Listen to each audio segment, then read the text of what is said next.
Alabad a Jehová, naciones todas, pueblos todos, alabadle, porque ha engrandecido sobre nosotros su misericordia, y la fidelidad de Jehová es para siempre.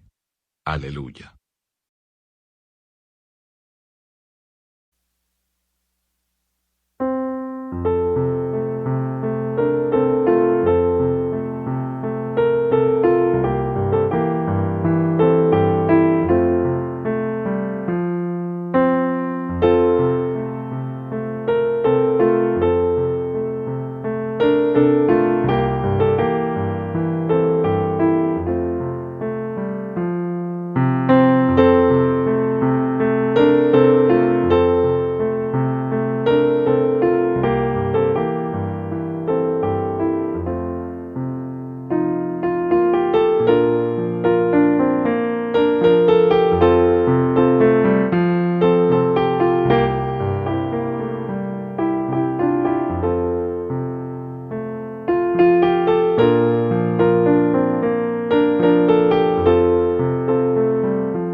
Libro de Números, capítulo 20, versículos 1 al versículo número 12. Llegaron los hijos de Israel, toda la congregación, al desierto de Sin en el mes primero, y acampó el pueblo en Cades, y allí murió María, y allí fue sepultada.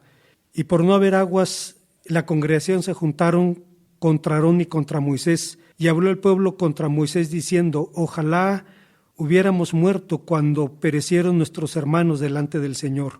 ¿Por qué nos hiciste venir la congregación del Señor a este desierto para que muramos aquí nosotros y nuestras bestias? ¿Y por qué nos has hecho subir de Egipto para traernos a este mal lugar? No es lugar de sementera, de higueras, de viñas, ni de granadas, ni aun de agua para beber. Y se fueron Moisés y Aarón de delante de la congregación a la puerta del tabernáculo de reunión, y se pusieron sobre sus rostros, y la gloria del Señor apareció sobre ellos. Y habló el Señor a Moisés diciendo: toma la vara y reúne a la congregación, tú y Aarón tu hermano, y hablad a la peña a la vista de ellos, y ella dará agua, y les sacarás agua de la peña, y darás de beber a la congregación y a sus bestias. Entonces Moisés tomó la vara delante del Señor, como él le mandó, y reunió Moisés y Aarón a la congregación delante de la peña, y les dijo: oíd ahora, rebeldes, ¿os hemos de hacer salir aguas de la peña?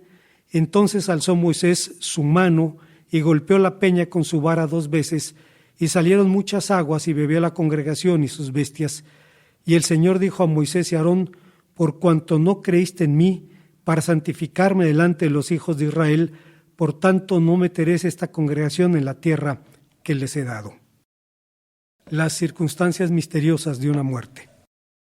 El 28 de agosto de 1963, a la sombra del monumento de Abraham Lincoln en Washington, D.C., el reverendo Martin Luther King pronunció uno de los discursos más famosos de la historia. Ante 200,000 asistentes, el reverendo King dijo, entre otras cosas: les digo a ustedes hoy, mis amigos, que a pesar de todas las dificultades y frustraciones del momento, yo todavía tengo un sueño. Es un sueño arraigado profundamente en el sueño americano. Yo tengo un sueño de que un día esta nación se elevará y vivirá el verdadero significado de su credo. Creemos estas verdades como evidentes, que todos los hombres son creados iguales. 5 años después, el pastor King predicó en Mason Temple, en Memphis, Tennessee, donde como un verdadero profeta terminó su sermón diciendo: no sé lo que pueda pasar ahora, tenemos días difíciles por delante, pero realmente ahora no me importa porque he estado en la cumbre de la montaña. Como cualquiera me gustaría vivir una vida larga, pero eso no me importa ya, solo quiero hacer la voluntad de Dios.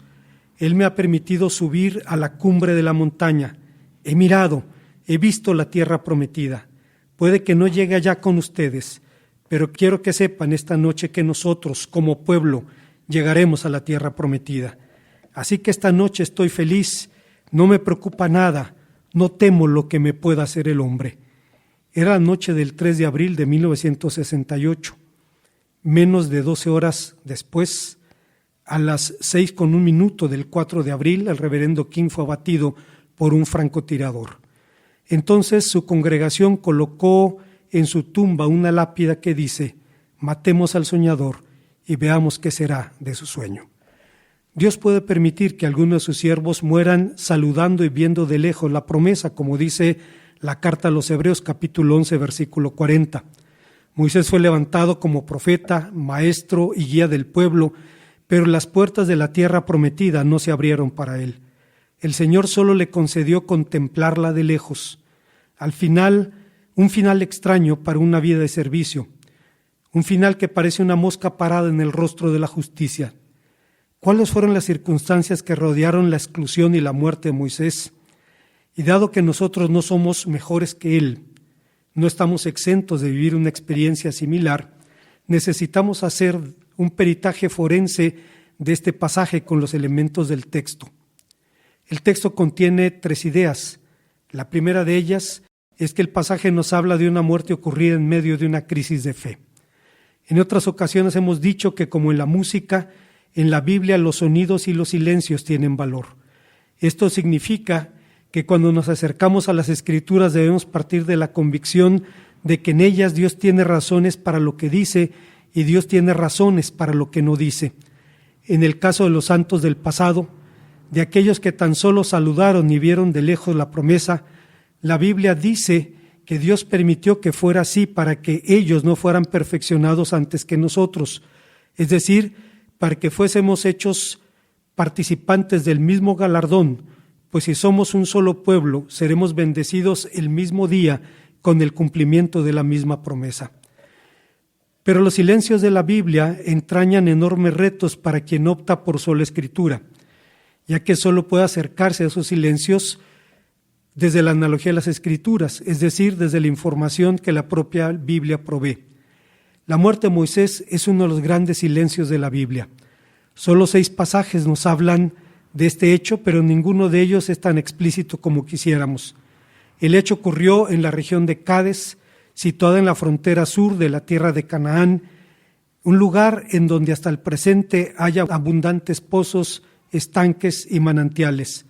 Fue en ese lugar donde murió y fue sepultada María, hermana de Moisés, y fue también allí donde el pueblo contendió con Moisés por agua, y por eso se le llamó Meriba de Cades. Durante su primer visita al lugar, esto es 38 años antes, el pueblo no tuvo problemas como en el suministro de agua. En su segunda visita se suscitó un conflicto de terribles consecuencias. No solo enfrentó a Israel con sus líderes, enfrentó a los líderes con Dios. ¿Cuál sería el pecado de Aarón y de Moisés como para excluirlos de la promesa de entrar en la tierra prometida? Maimónides, uno de los gigantes del pensamiento judeo-español, dijo que el asunto es un gran misterio de la ley, y algunos intérpretes cristianos se mueven en la misma dirección hablando del misterioso pecado de Moisés. Sin embargo, Números 20:12 arroja luz sobre la naturaleza de ese pecado cuando el Señor dice a su siervo: por cuanto no creíste en mí. ¿Qué es lo que Aarón y Moisés no creyeron? Lamentablemente, cuando leemos la Biblia, no podemos leer el tono de las palabras. Moisés y Aarón dijeron a la congregación: ¿os hemos de hacer salir agua de esta peña? Pregunta cuyo tono no podemos escuchar y sin embargo divide la interpretación de los expertos en la Biblia. Unos dicen que expresó duda respecto a la provisión de Dios y otros que expresó duda respecto a la paciencia y a la gracia de Dios. Si la fe es la certeza de lo que se espera y la convicción de lo que no se ve, la pregunta de Moisés no mostró ni tanta certeza ni tanta convicción. Lo cierto es que Dios sí consideró incrédula la actitud de sus siervos y fue la razón por la cual denunció diciendo: por cuanto no creísteis en mí para santificarme delante de los hijos de Israel, por tanto no meteréis a esta congregación en la tierra que les he dado. Las crisis de fe forman parte de la vida. Erez Sproul, un escritor reformado, recientemente fallecido, dijo al respecto: este fenómeno describe una enfermedad que los más grandes cristianos han sufrido de vez en cuando. La enfermedad que provocó que David empapara de lágrimas su cama y que le ganó a Jeremías el apodo del profeta llorón. Fue la enfermedad que afligió tanto a Martín Lutero que su melancolía amenazaba con destruirle. Este no es un ataque ordinario de depresión, pero es una depresión que está ligada a una crisis de fe, una crisis que viene cuando se siente la ausencia de Dios o se da lugar a la sensación de ser abandonado por Él. La depresión espiritual es real y puede ser grave. Nos preguntamos cómo una persona de fe puede experimentar tan grandes altibajos espirituales, pero lo que sea que provoque esto no lo aparta de la realidad. Nuestra fe no es una acción constante, se mueve, vacila, nos movemos de fe en fe y entre tanto podemos tener periodos en los cuales gritamos: creo, Señor, ayuda a mi incredulidad. Hay una segunda enseñanza en el pasaje. El texto nos habla de una muerte ocurrida en el marco de un acto de desobediencia. Una segunda explicación con el enojo de Dios tiene que ver con la conducta de Moisés en el contexto de la última demanda que el Señor le hiciera. El profeta recibió un mandato explícito: habla a la peña, pero Moisés no habló a la peña. En lugar de eso, alzó su mano y la golpeó. Ante este hecho, cualquiera pudiera preguntar: ¿pero cuál era el problema? ¿Algo tan irrelevante privó a Moisés de entrar de la tierra prometida? ¿Acaso el resultado no fue lo mismo? Interpelada o golpeada la peña de todas maneras hizo brotar agua. Es evidente que la diferencia moral entre Moisés y el pueblo era abismal, pero el que un pastor tenga que tratar con problemas de rebeldía no le da derecho a ser un poco rebelde. El que un consejero matrimonial tenga que tratar con problemas de infidelidad no le da derecho a ser un poco infiel. Y para justificar esta conducta nunca falta creatividad. Alguien preguntó a su pastor en cierta ocasión: «Pastor, tener relaciones pero con una mujer fea, ¿es también adulterio?». Es claro que la llamada generación rebelde murió por su idolatría, su incredulidad y su contumacia.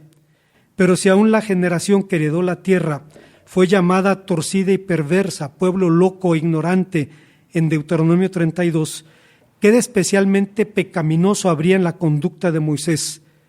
Su pecado fue su desobediencia deliberada a un mandamiento directo.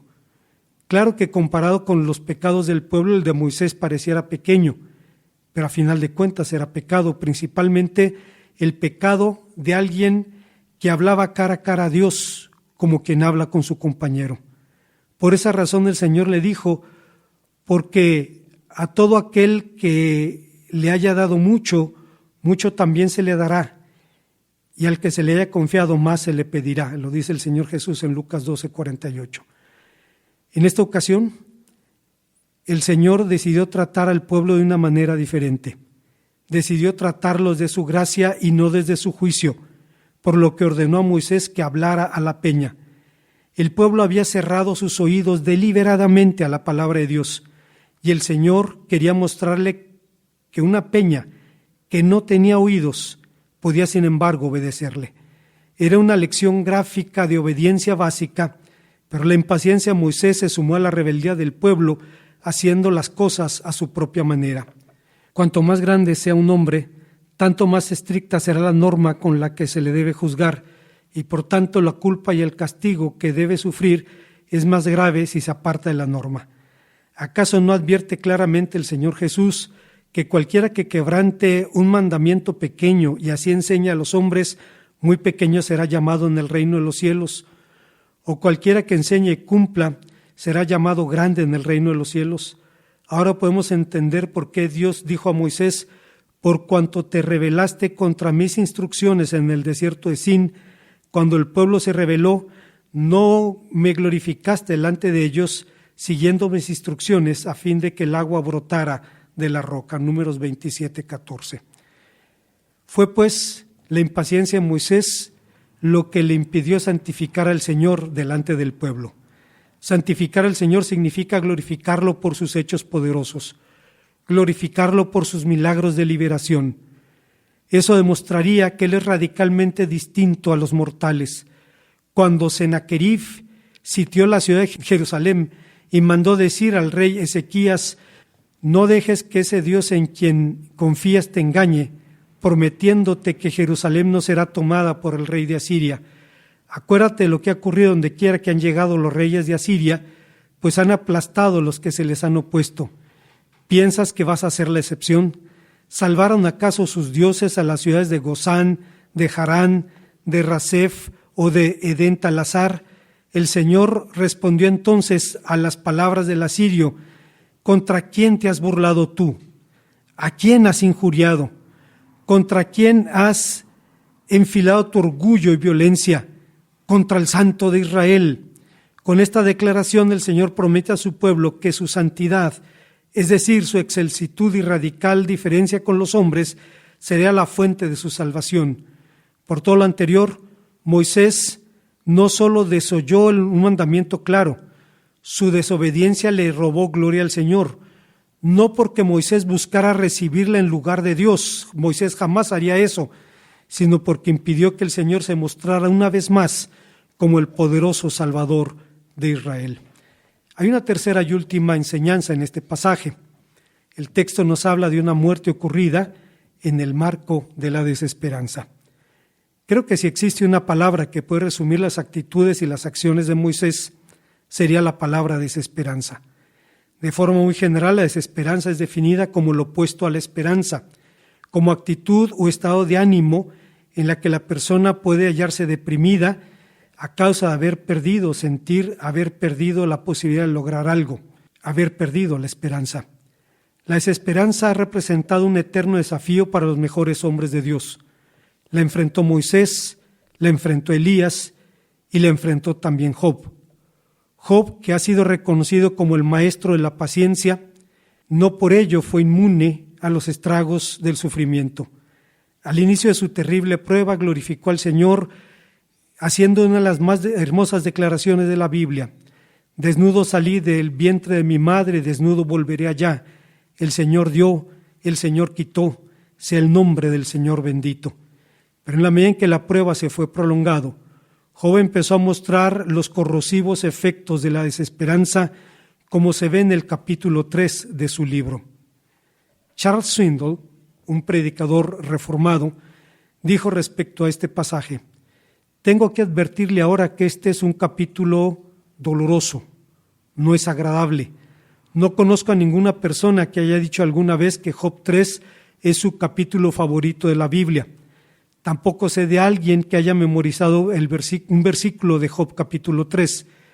Es uno de esos capítulos sobre la vida de Job que nos hacen sacudir la cabeza, suspirar y pasar rápidamente a otra escena.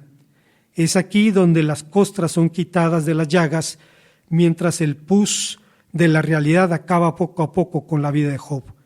Si hubiera una película con esta historia y usted la rentara para verla esa noche, cuando llegara esta parte de la historia adelantaría la cinta. No querría que sus hijos la vieran. Es brutal y raya en lo herético. Alguien pudiera argumentar diciendo que hay una gran diferencia entre una crisis de salud y una crisis ministerial, pero en realidad no es así, porque a final de cuentas se trata de dónde está nuestra esperanza última. Esa es la razón por la cual tantos pensadores cristianos han abordado el problema de la desesperanza. Tomás Aquino la veía como un pecado grave, porque atenta contra la fe, la esperanza y el amor. Nos toca en lo más profundo del corazón, decía Aquino, en ese núcleo interior donde nacen nuestros deseos y nuestras acciones. Nos paraliza, nos impide trabajar para mejorar, nos aparta de la misericordia y ahoga la posibilidad de la conversión.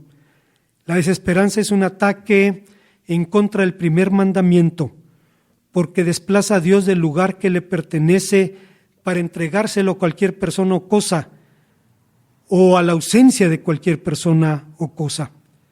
En el fondo, es también un llanto con lágrimas o sin ellas, de un orgullo herido, la actitud del quien siente que si no tiene lo que quiere, entonces la vida no tiene sentido. Es la razón por la que Carlos Spurgeon decía: Moisés al final se cansó y se enojó con ellos y pensó que era inútil intentar mejorarlos. Después de 40 años de tolerarlos, el manso temple de Moisés cedió y los llamó rebeldes con una indignación indebida, y por ello no se le permitió entrar en la tierra que había deseado heredar. Ciertamente pudo contemplarlas de la cumbre de Pisga, pero le fue negado entrar en ella, y por ello le fue mal, dice el Salmo 106:32. Fue el pecado de ellos lo que le indignó, pero él tuvo que pagar las consecuencias. Pero la desesperanza es un grave desafío incluso en el mundo secular, incluso entre los no creyentes. Cierto poeta belga dijo al respecto: la desesperanza está fundada en lo que no sabemos que es nada, y la esperanza sobre lo que ignoramos que es todo. En el llamado mundo desarrollado de nuestros días, la angustia neurótica de muchos es uno de los síntomas de la carencia de sentido. Jürgen Moltmann, el profeta contemporáneo de la esperanza, afirma que la desesperanza es una amenaza muy sutil, porque el desesperar de la esperanza no necesita siquiera presentar un semblante desesperanzado. Puede ser también la simple y silenciosa ausencia de sentido, de perspectiva, de futuro y de objetivos. Moisés sucumbió ante la rebeldía del pueblo y Elías lo hizo ante la rebeldía de una mujer. Y si hombres de esa talla desfallecieron, ¿cómo escaparemos nosotros que no somos mejores que ellos?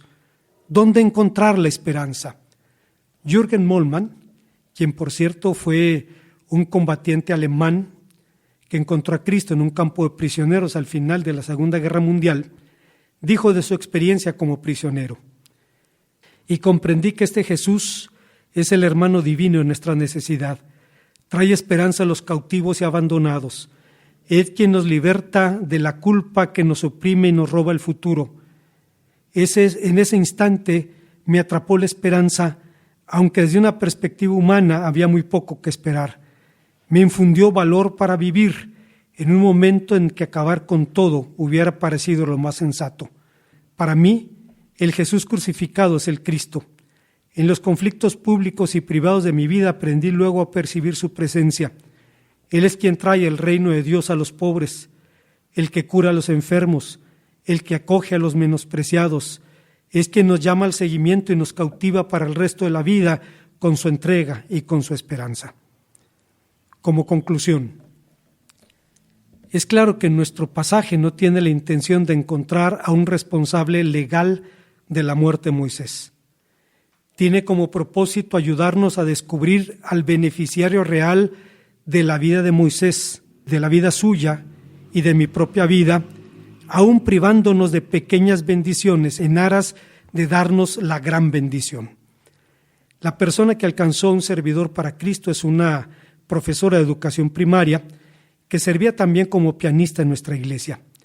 En ese tiempo ella tomaba clases de piano en una escuela de música, donde conoció a otra joven con quien desarrolló una corriente de simpatía.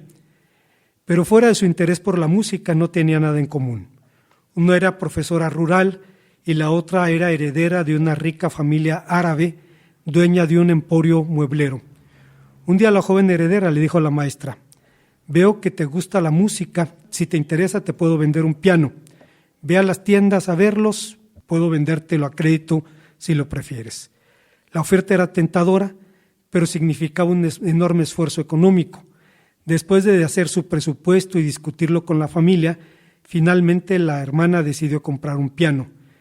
Y con mucho esfuerzo empezó a entregar personalmente el importe de las mensualidades a su compañera, aunque sin recibir ningún comprobante de pago. Lo hizo durante algunos meses, hasta que la inquietud por los comprobantes empezó a abrumarla. Un día decidió armarse de valor y pedir los comprobantes que no le habían sido entregadas, pero antes de que pudiera hablar, su amiga le dijo: qué bueno que te veo, no te he entregado tus recibos, pero quiero entregarte mejor la factura del piano. Es tuyo, no me debes nada. Estaba angustiada por sus comprobantes, pero recibió una factura saldada. Recibió un piano por gracia. Algo similar ocurrió con Moisés. Quería entrar a la tierra de Canaán. De hecho, imploró al Señor diciéndole: permíteme entrar en esa buena tierra que hay al otro lado del Jordán. Deuteronomio 3, 23 al 25, petición que sin embargo le fue negada porque el Señor tenía algo infinitamente mejor. Lo que pareciera una tragedia o una injusticia resultó en una bendición mayor. Moisés no entró en esa tierra, pero entró en la ciudad cuyo arquitecto y constructor es Dios. En síntesis, ¿qué aprendemos de la experiencia de Moisés?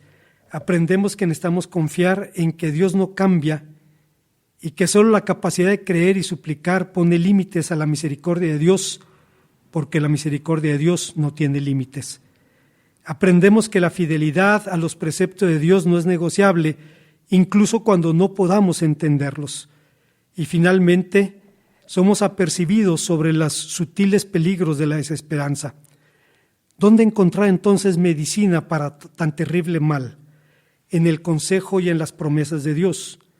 La palabra del Señor dice: humillaos pues bajo la poderosa mano de Dios para que los exalte cuando fuere tiempo, echando toda vuestra ansiedad sobre Él, porque Él tiene cuidado de vosotros.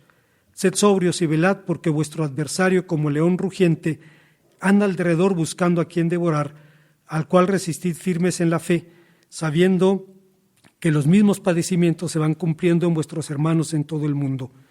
Mas el Dios de toda gracia, que nos llamó a su gloria eterna en Jesucristo, después de que hayáis padecido un poco de tiempo, Él mismo os perfeccione, afirme, fortalezca y establezca. A Él sea la gloria y el imperio por los siglos de los siglos. Amén. Oremos a nuestro Dios. Gracias, Padre, te damos porque nos permites venir a tu palabra y encontrar el testimonio de tus grandes siervos que enfrentaron infinidad de desafíos y entendiendo que no somos mejores que ellos, solo te rogamos, Señor, tu gracia y tu misericordia sobre tus hijos.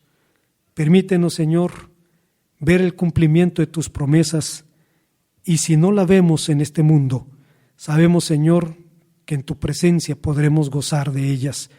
Tu palabra dice que en tu presencia hay plenitud de gozo y delicias a tu diestra para siempre. Nos refugiamos, Señor, en tu misericordia, en Cristo nuestro Salvador. Amén.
Amados hermanos, reciban un caluroso saludo, añorando el momento de volver a vernos, falta menos tiempo, gozar esa bendición.